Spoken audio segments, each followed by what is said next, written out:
You're about to listen to the Dr. Dahlia Show. Sassy, stimulating medical talk radio. Any medical advice Dr. Dahlia Wax gives on her show should not be substituted for an actual visit to your medical provider. And now, here's Dr. Dahlia.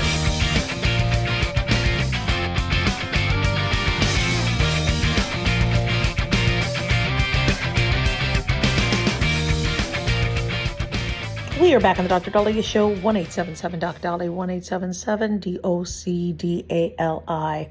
So I really can't stand conspiracy theories, but it grabs everybody's attention because they're like, well, I didn't think about that. Oh, yeah, I didn't think about that. And when somebody comes up with a conspiracy theory, they won't announce it until they have certain clickbait points, so to speak, things that'll grab you and catch you and hook you. Like you know how people have been talking about how the moon landing never happened, right? With Buzz Aldrin and Lance Armstrong, not Lance Armstrong, and Neil Armstrong. I mean, it never happened. They're like, yeah, well, because there's a flag and there's wind. There's no wind. So why was the flag? Why was people? They're like, oh man, I didn't think about that. Okay, I do believe they landed on the moon. Right? It's ridiculous. But when people come up with these things, they're like, well, okay, well, I didn't think about that. Well, sadly, you are having, many people in the liberal media starting to suggest that these assassination attempts on the president are hoaxes, that they're fake, that they're staged. Okay, now that's frightening. That is very frightening and wrong. But where are they getting this? Where are they getting any steam? What are they talking about? So some are suggesting that when Trump got shot in the ear, you didn't see the cartilage gone, his ear looks normal. Well, if a bullet grazes the ear, we did see the blood. Okay, I know people say, oh, that was fake blood. No, I don't believe it was. Because remember, Corey Compatore was killed. I mean, there were people who were shot and killed in the Butler, Pennsylvania assassination attempt. So no, this isn't a hoax. Nobody staged that. But where people are trying to go with it is, well, this is a guy, we don't know anything about him. Nobody's talking about him. We still don't have any details on it. You would think the person who shot the president and killed somebody in Butler, Pennsylvania would have, some media discussion on him. What was it, Thomas Crooks? And we don't hear anything.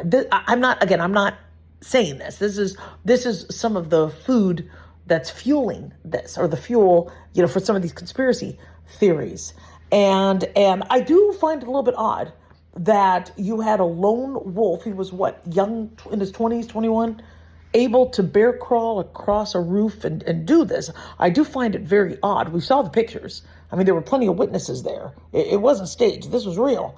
But I am intrigued. Why don't we know more? Really, was he working alone? You really had somebody who all by himself did this? Who radicalized him? Who taught him? He didn't have military experience. Who taught him how to manage the weaponry and bear crawl and learn how to evade Secret Service? So, yeah, something doesn't make sense, but that doesn't mean it's fake. With the White House Correspondents' Dinner, I think you hear Joy Reid and you've heard Rosie O'Donnell and I think Jasmine Crockett talking about how these are fake. Well, somebody's storming the area near the ballroom and then shooting a Secret Service agent. And then, no, I really don't believe that was staged. That makes no sense. Not to mention this guy's now going to go to jail for life. Who would volunteer to do that? And you would say, well, he's doing it for the cause. Because if there's assassination attempts on the president, it helps him get a boost his numbers and it makes the left look bad. This guy was from Caltech. He had a donation to Act Blue. He went to a No Kings process. I really don't believe this was a covert MAGA Republican who was posing as an assassin. All right, but this is the BS that we're hearing and we're seeing. And you think something as tragic as this. It just floored me when people were saying that the Holocaust pictures were staged. Where are they getting this from? What delusional thinking do you have? Now, I get people have been tricked. People have been lied to. I understand there's deep fake. all that. But this is, you wouldn't put, and you could tell that Trump really wanted to be at that White House Correspondents' Dinner, and he fought to get back. They're going to redo it. No, one thing that I think is the biggest proof that these assassination attempts aren't fake is because it doesn't really change Trump's numbers. Even after Butler, Pennsylvania, I don't think he won the presidency because he was shot at. I think he won the presidency because people liked his policies. And now people are getting so used to, the horrible rhetoric and the evil beings out there that feel like the appropriate thing to do with a democratically elected president is to shoot him or attack him. I think now there's this sort of numbness where, like, this keeps happening. It shouldn't be happening. We need to stop this. But this is unfortunately the way America is right now. I don't ever want to ascribe to that sort of thinking. I think that's horrible, but I don't think it's going to have that impact. In fact, news is talking about what happened at the White House Correspondents' Dinner, but a lot of the media outlets, they've moved on.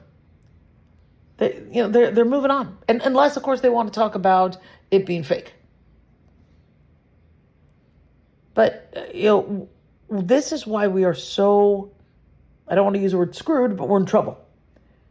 Because when something does happen, now news has been so manipulated, has been so infused with bias, that nobody believes what they're being told.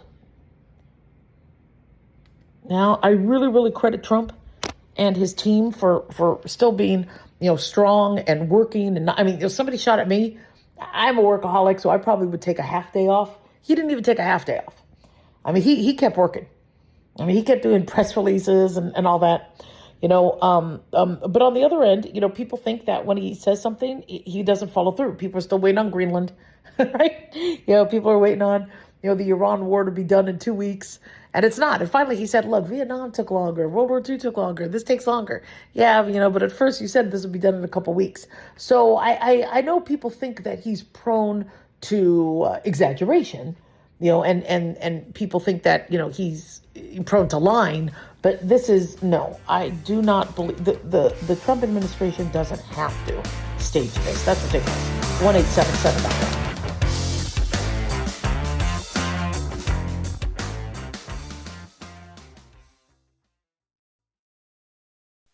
This is an urgent announcement for anyone that's $10,000 or more in debt. Before you make another minimum payment, you need to know there are special programs that can completely free you of your debt. Total Financial Freedom can help you become debt-free in months instead of years. Resolve your credit card debt, signature loans, department store cards, internet loans, and timeshares. Call Total Financial Freedom now at 800-878-6020 for a free consultation. For 16 years, Total Financial Freedom has helped thousands get out of debt. You can feel confident when calling because Total Financial Freedom is A+ rated by the Better Business Bureau. Battling for years and years stuck in the endless cycle of minimum payments could take decades. You have the right to get your debt resolved and substantially reduce your monthly payments. Call Total Financial Freedom now at 800-878-6020.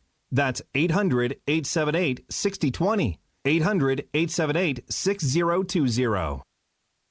Let's face it, guys, we're living in times where the truth is becoming more suppressed and censorship is increasing at an alarming rate, especially on social media platforms. It's Clyde, and I want to tell you about a safe and secure digital playground we put together just for you. It's aftermath.media.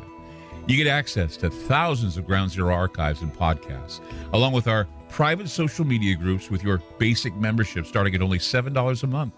Each subscription includes tech support, access to the RSS feeds, along with our own chat room and Telegram channel. In addition, the premium membership includes research study groups, webinars, a document and movie library, a live video stream of Ground Zero, a monthly Zoom chat with me, and other bonus content. Be sure to check out our yearly specials as well. Sign up today while you're thinking about it. Sign up at aftermath.media. Again, that's aftermath.media.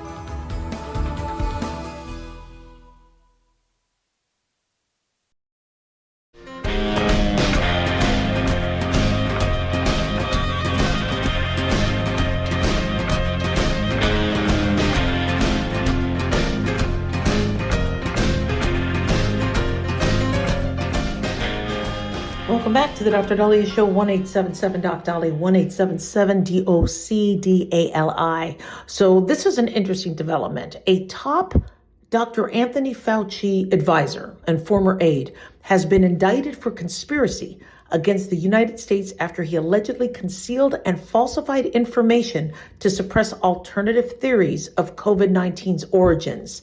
This is Dr. David Morin, 78 years old, of Chester, Maryland, was charged by the Department of Justice yesterday, I believe.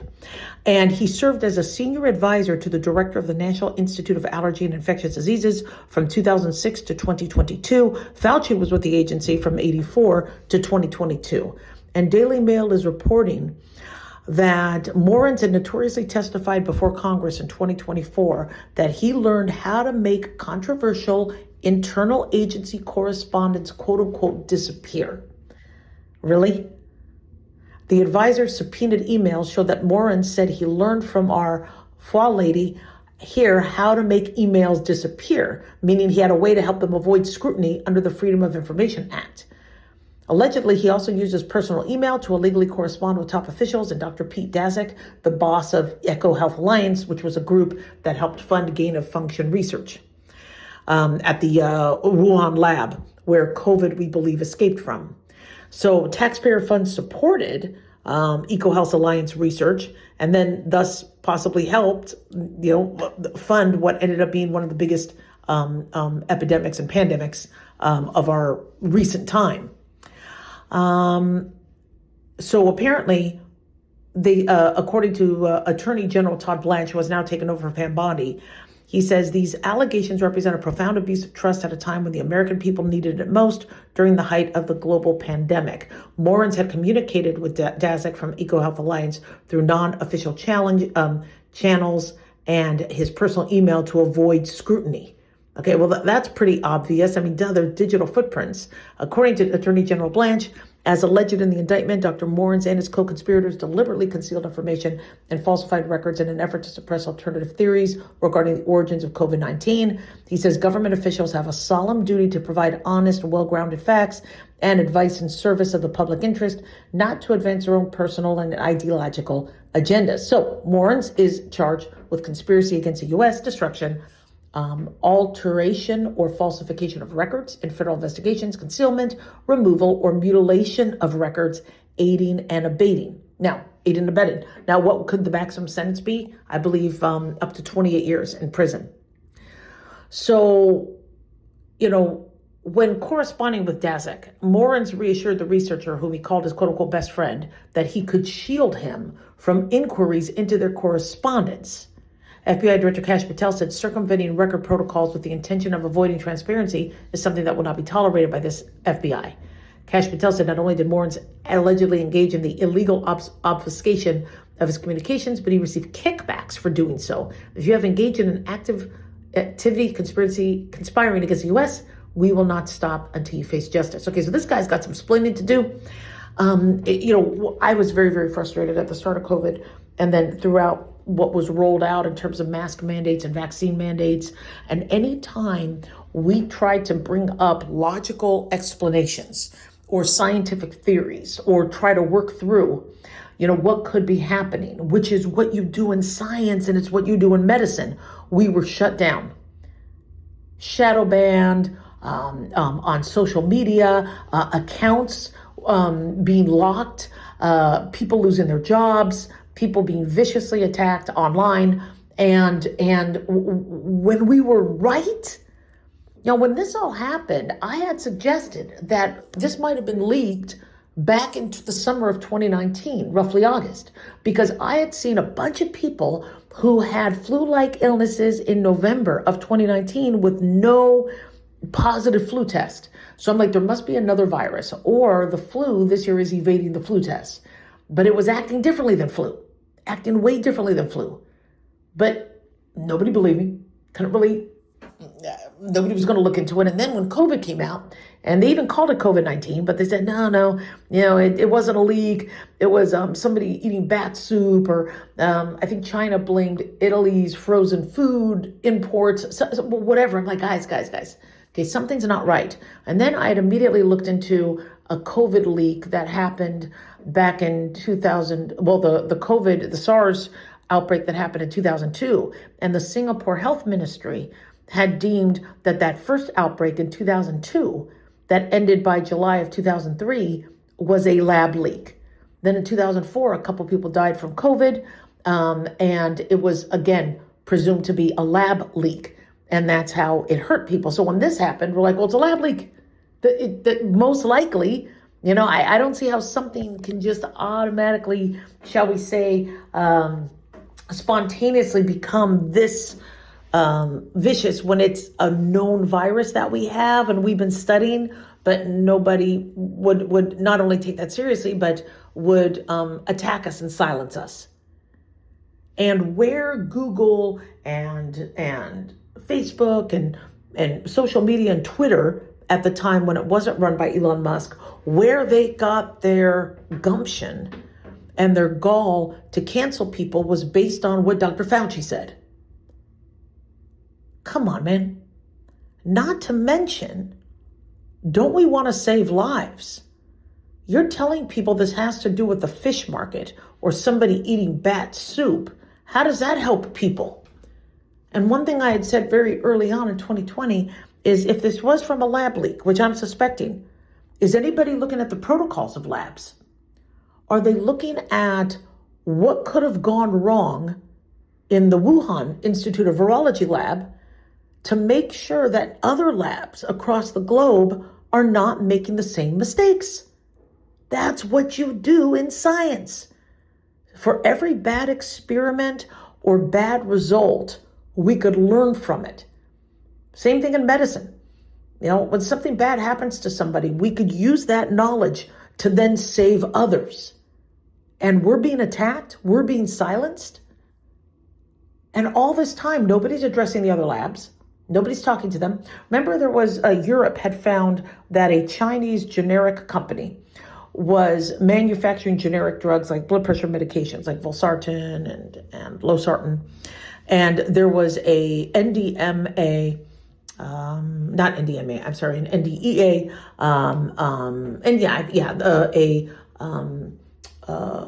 let me actually get the story because I want to give you guys get credit where credit is due here. They were like, shall we say, chemical carcinogenic metabolites and byproducts of the and I'm sorry, I'm trying to look it up, my computer is slow as possible, of the manufacturing process. And so we looked at irbesartan, we looked at hydrochlorothiazide tablets, we looked at Zantac, ranitidine, so many different drugs. We kept hearing about that. And the nitrosamines that were created from this, shall we say, abnormal processing could have basically been contaminating all generic facilities. Back in 2018, the FDA had to recall numbers of lots of valsartan due to an impurity, the N-nitroso-dimethylamine, NDMA. It was known to cause cancer in animals, and weeks later, they additionally found traces of N-nitroso-diethylamine, NDEA. And it took the MHRA, Medicines and Healthcare Products Regulatory Agency, located in the UK, to talk about that. And they said they called for a change in processing of when they found one facility owned by Zhejiang Huaihai Pharmaceuticals in Linhai, China. So what do we do with that information? Do we silence people? Do we shut them up? No. We have got to get on top of it and go, guys, okay, looks like something happened that went wrong. Whether it was an impurity that could be carcinogenic with generic medications or whether it was a lab leak, let's get on it. But somehow it was all about the narrative. And I had a big problem with Fauci, especially when he said he felt like he couldn't say one thing under Trump and then a different thing under Biden. And he had, look, if you feel like you can't do your job, then you step down. You tell that $400,000 a year job goodbye, and you stick to your integrity. But now we're finding, and well, we've always known that there was this BS with the emails. Senator Rand Paul was on top of it. He knew. So there should be consequences for what happened, because God forbid we have another pandemic. And by the way, people who suffered as a result of the lying and the misinformation and the conspiracy, they should have every right to sue. This was horrible. And it was a mess. So not only are we dealing with a pandemic, but we're dealing with people accusing us and silencing us for trying to speak the truth. And we knew what was going on. Only years later did the CIA and the Department of Energy say, yeah, we think it was a lab leak. Duh. Can you listen to us the first time? 1-877 Doc Dolly, don't go away.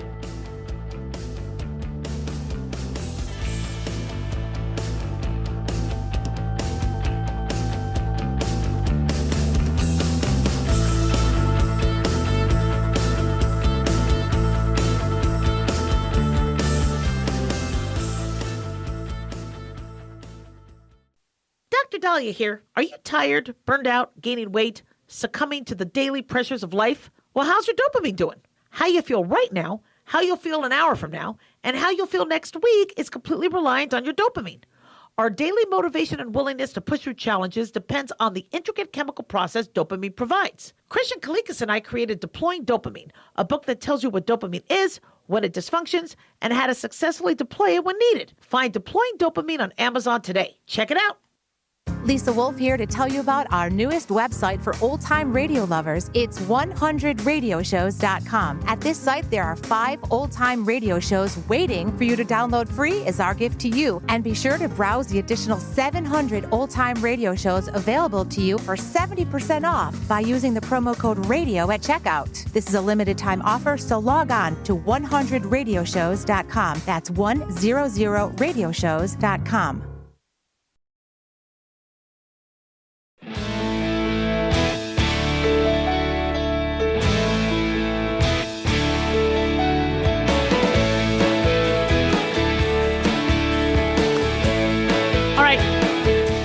We are back on the Dr. Dahlia Show. Thank you all for tuning in. 1-877 Doc Dolly, 1-877 DOCDALI. So the sport of pickleball is taking the country by storm, and it's cool. It's cool. I know I had a little issue with it when the governor had a lot of businesses closed down during COVID, but opened up pickleball. And I was like, first, what the hell is that? and can you open up the dentist offices, please? We need dentists. I'm glad that there's pickleball, but I had no idea that pickleball was getting that popular. It was my students tell me, you got to play. This is good. This is good. So my students got me into it, and I was like, okay, this is actually pretty cool. Finally, my husband played, and he fell like 3 times the first game. And so I learned really, really early on that why pickleball injuries are on the rise. Pickleball injuries are soaring. We are talking about like a 95% increase in ER visits from the year 2020. Now, keep in mind, the injuries are going to soar because there's more people playing. So, there's more people are playing pickleball. Plus, now there's like courts, and so I live in a development in a community where they took out one of the tennis ball courts and replaced it with 4 pickleball courts. And I was like, okay, so now I can play pickleball every day if I wanted to at home. It's really cool. You just have to sign up, and I play with the kids and stuff. So when you see that the numbers are soaring, it's not that pickleball itself is getting more dangerous. Pickleball is still staying pretty constant. Pickleball, as I said, I think it was invented in the 60s. There was, I guess, a couple families on a trip, and the kids were bored, so the dads said, okay, guys, let's play like a game. So they grabbed some badminton stuff or some tennis stuff, but because the kids were younger, they lowered the tennis netting, and they kind of made up this game, and they called it, I guess, pickleball, not because one of their dogs was named Pickle. They named the dog Pickles later, but because I guess, like, if you have a boat that needs a whole bunch of stuff but doesn't have its own stuff. They call it, I guess, a pickle boat, where you go, okay, well, we got the first aid kit from here, we got the oars from here, we got the, and that kind of thing. So I guess that's where the name pickleball came from. We're going to throw a bunch of stuff together and make this a game. Well, apparently in the 60s, these families, other families were like, well, we want to play. How do you play? And then it just grew from there, and it became now pickleball. I don't know if they made money on it. I think they did. I think they did trademark it and all that. So why are injuries going up? Why is pickleball so dangerous? Well, if you've never played and you don't understand the rules, that could be an issue. The pickleball is a ball with holes in it, and I live in a very windy area. So I haven't fallen, luckily, with it, because when I fall, I can't get up. But one thing that I noticed early on is you're expecting, I played racquetball. I wasn't a big tennis player because I liked hitting the ball, but I was always hit it out. So racquetball was more my kind of thing. And with racquetball, you hit with a force, and you know the ball, you learn the ball, and you know how to anticipate it.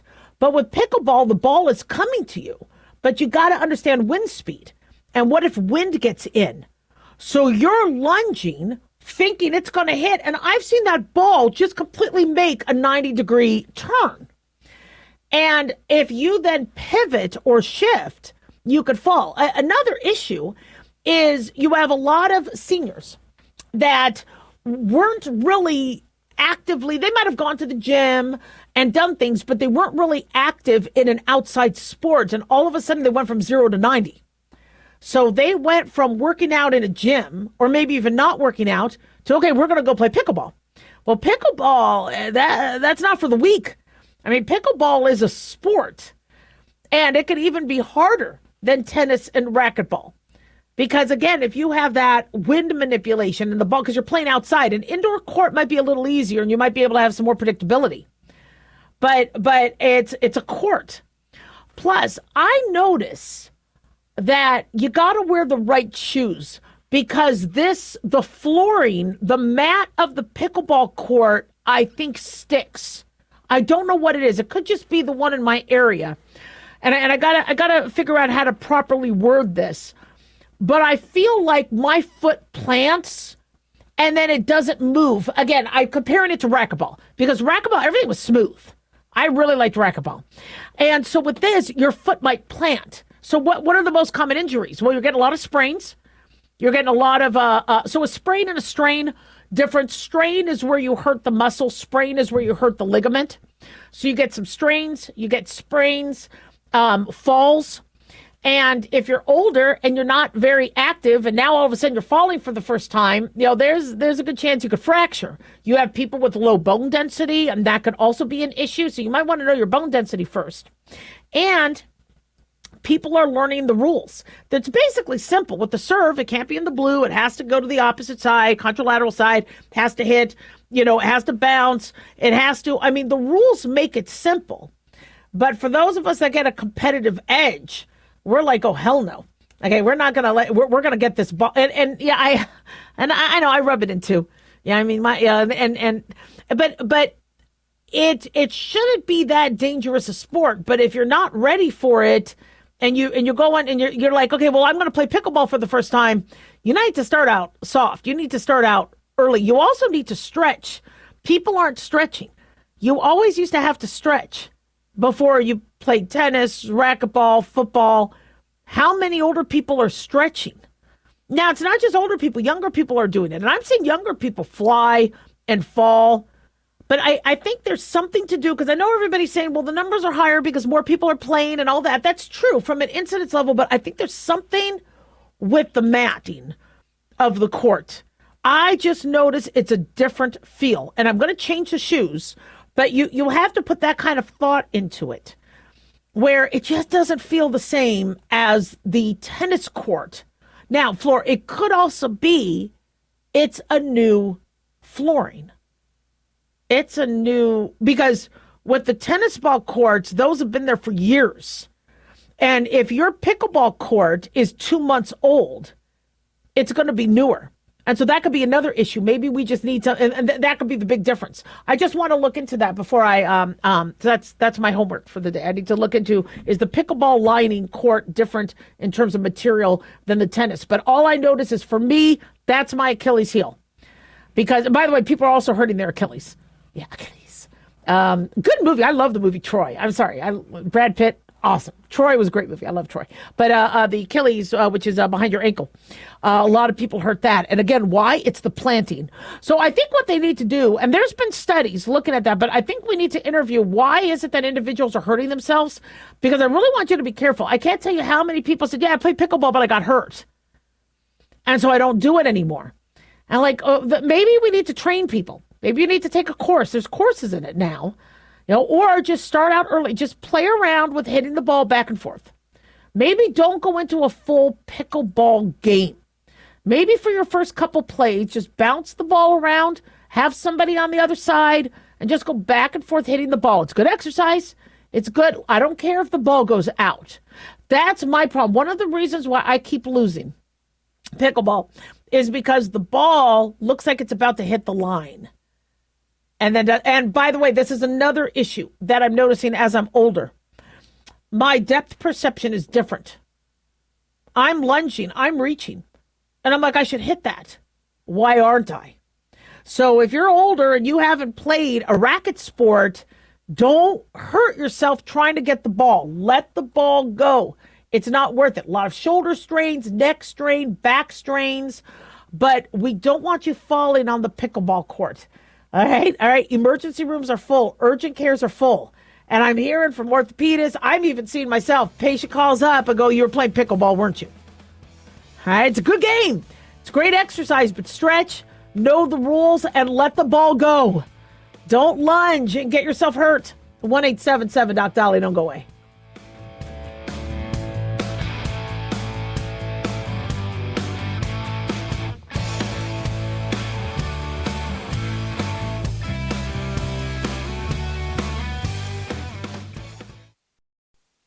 Carl Amari here to tell you about our newest website for old-time radio lovers. It's 100radioshows.com. At this site, there are 5 old-time radio shows waiting for you to download free as our gift to you, and be sure to browse the additional 700 old-time radio shows available to you for 70% off by using the promo code RADIO at checkout. This is a limited time offer, so log on to 100radioshows.com. That's 100radioshows.com.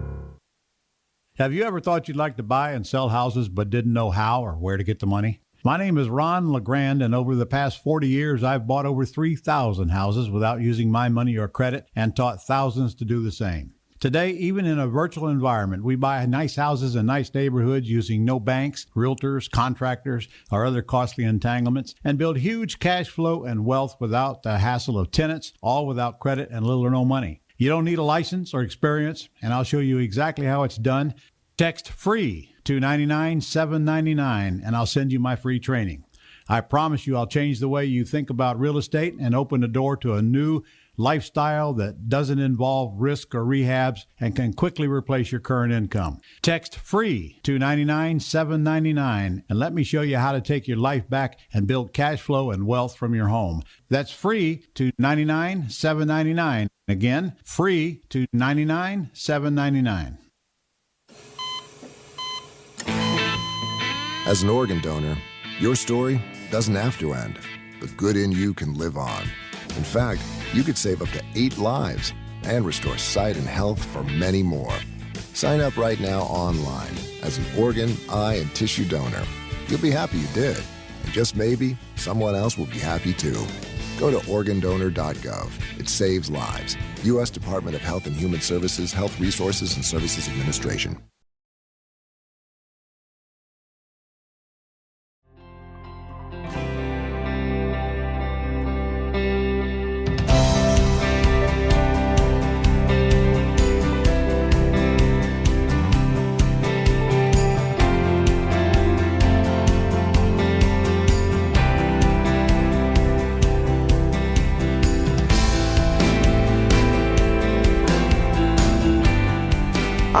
everybody. Welcome back to the Dr. Dahlia Show. 1-877-Dr. 1-877-DOCDALI. Approximately 3.5 million Americans live with schizophrenia. We are overwhelmed with what we have seen in terms of support and innovation. And we are very, very excited to talk about a care partner sharing the reality of schizophrenia as well as new online resources. So joining us right now is Nicole Gillen, care partner to a daughter living with schizophrenia, as well as Erin Crown, MHS, PAC, CAQ, and psychiatry, healthcare professional specializing in schizophrenia care. Erin, Nicole, thank you so much for joining us. Thanks for having us. Wow, we appreciate you. So what does the diagnosis and treatment journey look like often for families? Well, I'm pleased to be partnering with Teva to bring this really important information to the broader community. And this is a journey that's different for every individual and every family that experiences it. Schizophrenia is an illness that comes along and changes the way people think, act, and feel. It's a brain illness that is a chronic illness. And it can emerge in early adolescence or as late as age 30 or early 30s. Most commonly, it's late teens to early 20s. And people can lose touch with reality is one of the ways that we try to explain it to the community in a very real way that they can understand. So they can get these ideas that while they might seem bizarre or very unreal and impossible to us, it is the absolute reality of the person who is experiencing it. These are called delusions. Additionally, they can experience auditory or visual hallucinations, seeing things or hearing things that other people can't see or hear. And it ultimately ends up driving the way that they interact within their surroundings and within their communities. I love it. I love it. So either one of you could expand on home ground. That's fantastic. Talk to us about how it's helping reduce the stigma associated with schizophrenia. Teva has, in collaboration with patients living with schizophrenia, their care partners, as well as mental health advocacy groups, created an online platform called homegroundschz.com, where people can go and find community and educational information, as well as zip code specific resources related to legal information, financial information, and then just that finding other people with this lived experience. Stigma comes from a lack of understanding or a misconception about something like schizophrenia. And until we get real and accurate information out there from people who are living with it or supporting those who are living with it, we're not going to be very successful in breaking down the stigma around this illness. So true. So true. You know, Nicole, you're living through this with your daughter. You were so good to advocate for her and, make providers listen. How do you hope that sharing this experience helps others? Because I'm sure it will. We got millions of people suffering. Talk to us about what you're doing. It's a great question. And what's funny is Aaron and I have talked about this offline. If someone has a disease state like, I don't know, diabetes or even Parkinson's or dementia, people will talk about it all day long. And by talking about it, you might get more information, you'll get more support, you'll get, acceptance that this illness has fallen upon someone you know and love. But yet in the world of schizophrenia, because of the stigma, people don't talk about it. They don't get the information, they don't get the support, and they get more isolated, both the person who has schizophrenia and their care partner. And so by going out and talking about it, talking loudly and proudly about my amazing daughter, who is fighting this illness every day of her life and doing everything she can to get healthy, why wouldn't I be loud and proud about that? And let other people know it's okay, because it is an illness, and yes, there's stigma, but maybe the more we talk about it, the more we can fight that stigma. I have a bright, interesting daughter who has a terrible illness called schizophrenia. Now, I communicate with all of her doctors, and I help her with treatment, and I'm constantly looking under rocks for new things that I can do for her.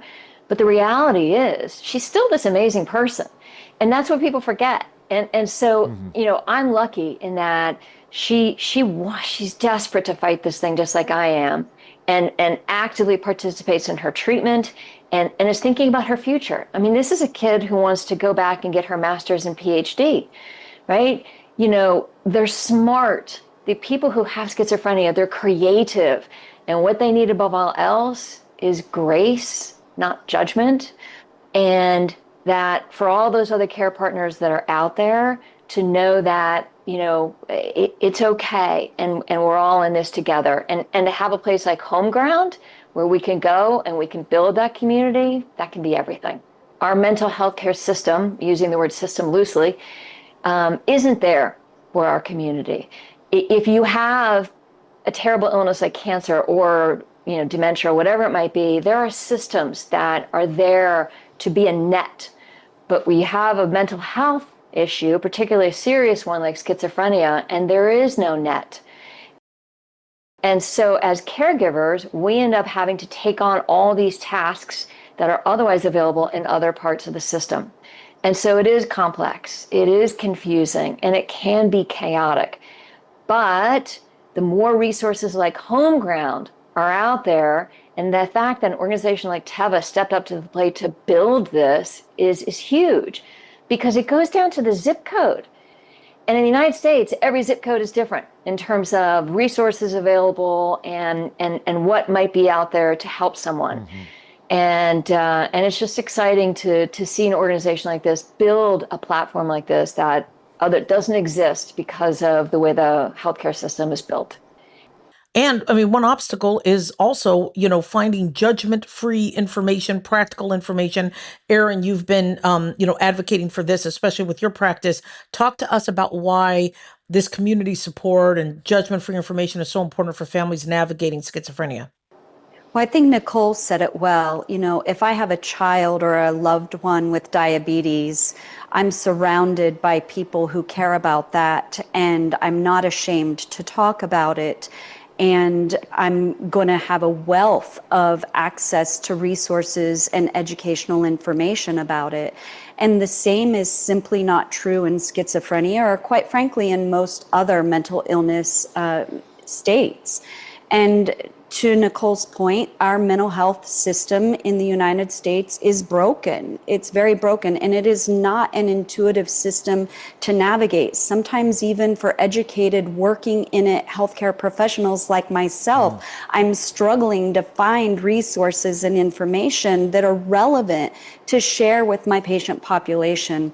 So to have something like Home Ground to share not only with my patients with a diagnosis of schizophrenia, but also with those who are partnering in their care, where they can go find people with similar lived experiences, build a community, and have access to zip code specific information and resources is really a big deal. I really just can't stress that enough. This is how we break down stigma, by providing community and real and relevant information about this illness. This has been so helpful. Where can my listeners go to learn more? homegroundscz.com. We really, really appreciate you, Nicole, Erin, for coming. This has been so helpful. We can't wait to have you back. Thanks for having us. Thank you. 1-877-DOC-DOLLY, 1-877-DOC-DALI.